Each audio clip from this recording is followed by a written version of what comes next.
Hello friends, welcome to my second part of the Durkheim's topic suicide. आज हम इसमें पढ़ेंगे the suicidogenic forces which lead to actual suicide, मतलब कि वो कौन कौन सी फोर्सेस है जिसके कारण इंडिविजुअल सुसाइड करने पर मजबूर हो जाता है। इसमें हम दो तरह की फोर्सेस पढ़ेंगे। सबसे पहले आएगी हमारे पास फोर्स ऑफ इंटीग्रेशन, उसके बाद हम पढ़ेंगे फोर्स ऑफ रेगुलेशन। ठीक है ना। Let's start with force of integration. Force of integration में हम दो तरह के सुसाइड पढ़ेंगे। इसमें हम पढ़ेंगे एल्ट्रुइस्टिक सुसाइड और दूसरे नंबर पर पढ़ेंगे इगोइस्टिक सुसाइड। ये दो सुसाइड के जो मेन फैक्टर्स होंगे वो कौन से होंगे? ओवर इंटीग्रेशन और लो इंटीग्रेशन। ठीक है ना। चलो अब हम स्टार्ट करते हैं। अपना पहला जो सुसाइड का मेथड है वो है altruistic suicide. It results from the over integration of an individual. Individual जो है एल्ट्रुइस्टिक सुसाइड तब करता है जब वो ओवर इंटीग्रेट हो जाता है सोसाइटी के साथ, मतलब कि वो सोसाइटी के हर नॉर्म्स को, वैल्यूज़ को पूरी को बड़ी शिद्दत से फॉलो करता है, तब उस टाइम पर इस तरह का सुसाइड देखने को मिलता है। ठीक है ना। जनरली हमारे पास जो ट्रेडिशनल सोसाइटीज़ होती थी उस टाइम पर इंडिविजुअल इस तरह का सुसाइड परफॉर्म करते थे। ठीक है ना।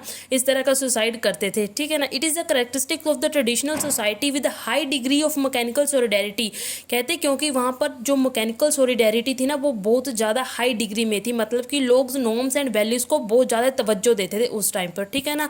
इसमें हम एग्जाम्पल ले लेते हैं अपनी सती प्रथा जो होती थी। ठीक है ना। सती प्रथा की एग्जाम्पल ले लेते हैं। और भी बहुत सारी एग्जाम्पल है हमारे पास, जैसे सोल्जर्स हो गए in war and the Japanese kamikaze pilot. J pilot ना साथ ही में, मतलब कि जब वो शायद एयरक्राफ्ट लेके जाते थे ना उसके साथ ही वो मतलब कि जैसे वो ब्लास्ट होता था उसके बीच में ये ऐसे ही मर जाते थे। ठीक है ना। उस एयरक्राफ्ट के बीच में ही मर जाते थे ऐसे ही जब वो ब्लास्ट होता था। दूसरे नंबर पर है हमारे पास इगोइस्टिक सुसाइड। इगोइस्टिक सुसाइड तब होता है जब हमारे पास लो इंटीग्रेशन होती है इंडिविजुअल की सोसाइटी के साथ, मतलब कि in this case the suicide is the result of the low integration of the individual, मतलब कि सोसाइटी के साथ अपने आप को वो इंटीग्रेट नहीं कर पाता जो इंडिविजुअल होगा। ठीक है ना। Social bonds are weak. इसमें जो सोशल बॉन्ड्स होते हैं वो क्या होते हैं? वीक होते हैं, मतलब कि इंडिविजुअल और सोसाइटी में जो बॉन्ड होगा वो वीक होगा और इंडिविजुअल है वो खुद को अकेला महसूस करेगा और वो उसे ऐसा लगेगा कि वो सोसाइटी का पार्ट ही नहीं है। ठीक है ना। Individual feel alienated and they feel that they are not a part of society and this also means that the society is not a part of individual as well. उसे ऐसा लगेगा कि सोसाइटी भी मुझे एक तरह अपना नहीं रही है। ठीक है ना। इसमें हम एग्जाम्पल लेते हैं suicide resulting from the failure, success and the depression. जो सुसाइड हमारे पास फेल्यूर के कारण होते हैं, सक्सेस के कारण और डिप्रेशन के कारण होते हैं, वो इगोइस्टिक सुसाइड की कैटेगरी में आते हैं। ठीक है ना। According to Durkheim suicide which have such values that bind individual strongly have fewer incidences of egoistic suicide. Durkheim का कहने का यह मतलब है कि जो ट्रेडिशनल सोसाइटीज होती है वहाँ पर इस तरह के इगोइस्टिक सुसाइड कम देखने को मिलेंगे, क्योंकि वहाँ पर लो इंटीग्रेशन की बजाय ओवर इंटीग्रेशन होती है सोसाइटी के साथ इंडिविजुअल के, मतलब कि इंडिविजुअल सोसाइटी के साथ ज़्यादा इंटीग्रेट रहता है। ठीक है ना। अब हम दूसरे नंबर पर पढ़ेंगे फोर्सेस ऑफ रेगुलेशन, मतलब कि फोर्सेस ऑफ रेगुलेशन भी एक हमारे पास सुसाइडोजेनिक फोर्सेस दी है, ये तो हमें पता ही है। ठीक है ना। इसमें भी हम फर्दर दो तरह के सुसाइड पढ़ेंगे और ये दो तरह के जो सुसाइड पढ़ेंगे ना उनका मेन कारण क्या है? ओवर रेगुलेशन या अंडर रेगुलेशन। ठीक है ना। अब हम इसमें पढ़ते हैं एनोमिक सुसाइड। ठीक है। एनोमिक सुसाइड में और कुछ नहीं होता। इसमें पता क्या होता है? जब नॉर्मलेसनेस आ जाती है, मतलब कि सोसाइटी में बिल्कुल नॉर्म्स और रेगुलेशन वगैरह बिल्कुल ही नहीं होती सोसाइटी में, तब इस तरह के हमारे पास क्या आता है? सुसाइड। इस तरह के सुसाइड देखने को मिलते हैं। When the social regulation disappear people fail to follow the norms and values, मतलब कि लोग जो है नॉर्म्स एंड वैल्यूज को फॉलो नहीं कर पाते क्योंकि सोशल रेगुलेशन बिल्कुल ही हट जाते हैं उस टाइम पर। Anomie is the result of sudden change. कहते हैं एनोमी क्या है? Anomie is the result of sudden change. जब हमारे पास एकदम से ही चेंज आ जाता है हमारी नॉर्मल लाइफ में, तब हम एक तरह की सिचुएशन क्रिएट हो जाती है डेस्परेशन वाली और डिजेक्शन वाली, मतलब कि इंडिविजुअल बैड फीलिंग करने लगता है, मतलब उसको बैड सा फील होने लगता है, निराशा होने लगती है, कुछ ऐसी सिचुएशन आ जाती है उस टाइम पर। ठीक है ना। Social regulations over individual disappear. इस टाइम पर जो सोशल रेगुलेशंस होती है ना इंडिविजुअल के ऊपर वो बिल्कुल ही हट जाती है।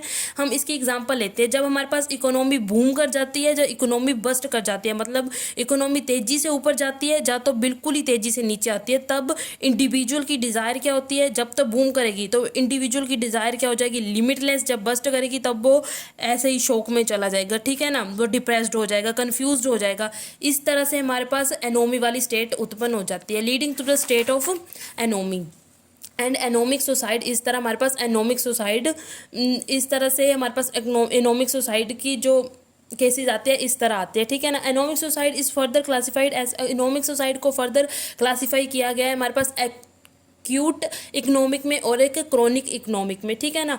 अगर आपको पेपर में ज़्यादा डिटेल में लिखने की तो ज़रूरत है ही नहीं, क्योंकि हमें टू द पॉइंट ही लिखना है। मेन मुझे लगता है कि जो हमारे पास 4 टाइप्स है सुसाइड के, उससे ही पूरे हमारी जो शीट्स है वो बढ़ जाएंगी। अगर बची शीट तो लिख लेना कि 2 तरह के सुसाइड होते हैं हमारे पास, एक्यूट सुसाइड होता है एक, सॉरी एक्यूट इकोनॉमिक होता है और एक क्रोनिक इकोनॉमिक होता है। एक्यूट इकोनॉमिक तब होता है जब हमारे पास जो ट्रेडिशनल इंस्टीट्यूशंस है ना, वो उनकी जो एबिलिटी है वो डिक्रीज हो जाती है कि वो रेगुलेट नहीं कर पाते सोसाइटी को, ठीक है ना। When there is a sporadic decrease in the ability of the traditional institution to regulate and fulfil the social need, ठीक है ना।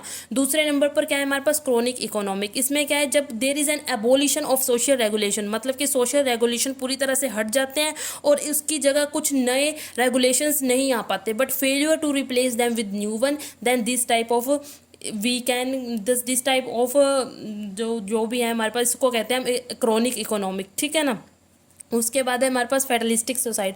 फेटलिस्टिक सोसाइड भी एक ट्रेडिशनल सोसाइटीज़ में ज़्यादा होता था, क्योंकि फेटलिस्टिक सोसाइटीज़ में ना इंडिविजुअल के ऊपर एक्सेसिव कंट्रोल आ जाता है, मतलब कि ना सोसाइटी इंडिविजुअल को पूरी तरह से कंट्रोल करने की कोशिश करती है, ठीक है ना।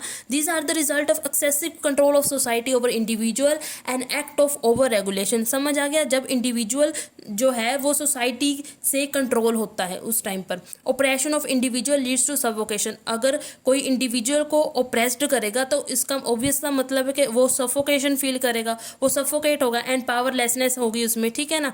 According to Durkheim, person with future pitilessly blocked, person with futures pitilessly blocked and passion violently choked by oppressive discipline are more likely to commit such suicide।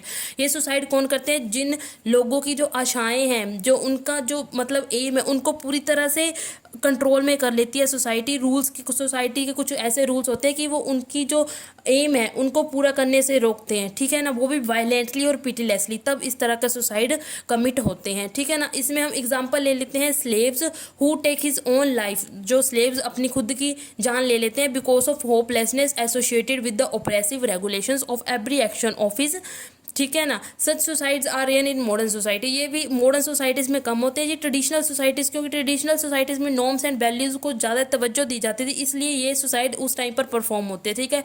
फेडरलिस्टिक suicide, और पीछे हमने कौन सा पढ़ा, एक था हमारा altruistic over integration, yes, altruistic suicide and the fatalistic suicide, ये हमारे पास ट्रेडिशनल सोसाइटीज़ में परफॉर्म होते थे ये वाले सुसाइड, ठीक है ना। जो बाकी 2 रिमेनिंग बचे हैं वो होते थे मॉडर्न सोसाइटीज़ में होते हैं इस तरह के सुसाइड, ठीक है ना। 10 according to Durkheim, suicide is the result of, इस तरह डर्कहाइम के अकॉर्डिंग सुसाइड जो है वो किस कारण होता है, वो सुसाइडियोजेनिक फोर्सेस के कारण होता है, ठीक है ना। These forces are conceptualised in the form of social current, जो ये सुसाइडोजेनिक फोर्सेज होती है ना, ये एक तरह के सोशल करंट्स होते हैं, मतलब कि ये कभी एकदम से उत्पन्न होते हैं, एकदम से चले जाते हैं, ठीक है ना। अगर इंडिविजुअल इनकी इन्फ्लुएंस में आ जाए ना, दीज करंट्स की इन्फ्लुएंस में आ जाए, तब टेंडेंसी है कि वो सुसाइड कमिट करेगा ही करेगा, ठीक है ना, टेंडेंसी है।